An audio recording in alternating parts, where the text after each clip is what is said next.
Hope today India TV ప్రేక్షకులకు స్వాగతం. నేను మీ మొహమ్మద్ అబ్దుల్ బారీ పటేల్. ఈ రోజు ముఖ్యాంశాలు. తెలంగాణలో భారీ వర్షాలకు ఈ రోజు 7 మరణించారు. అందులో 6 పిడుగుపడడంతో ఒకరు వానలో పడి చనిపోయారు. కాంగ్రెస్ సీనియర్ లీడర్ లోక్సభలో ప్రతిపక్ష నేత రాహుల్ గాంధీ మరియు కాంగ్రెస్ పార్టీ అధ్యక్షులు మల్లికార్జున ఖర్గే ఈ రోజు 2 రోజుల పర్యటనకు జమ్మూ కాశ్మీర్ బయలుదేరి వెళ్లారు. ఈ రోజు సాయంత్రం జమ్మూలో పార్టీ కార్యకర్తల సమావేశంలో ప్రసంగిస్తారు. కశ్మీర్ లో ఎన్నికల షెడ్యూల్ విడుదల సంగతి మీకు తెలిసిందే. ఢిల్లీ సీఎం కేజ్రీవాల్ కు సుప్రీంకోర్టులో దక్కని ఊరట. కోర్టు ఆయనకు ఈ నెల 27 వరకు కస్టడీని పొడిగిస్తూ ఆదేశాలు జారీ చేసింది. లిక్కర్ కేసులో కేజ్రీవాల్ జైల్లో ఉండడం మీకు తెలిసిందే.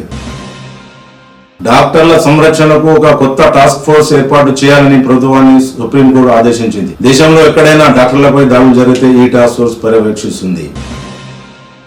అమెరికాలో నేషనల్ డెమోక్రటిక్ కన్వెన్షన్ ప్రారంభం సందర్భంగా షికాగో యూనియన్ పార్క్ లో పాలస్తీనులపై జరుగుతున్న దాడులపై ప్రదర్శన నిర్వహించారు. పాలస్తీనులు అనుకూలంగా మార్చ్ నిర్వహించారు. ఇందులో భారీగా జనం వచ్చారు.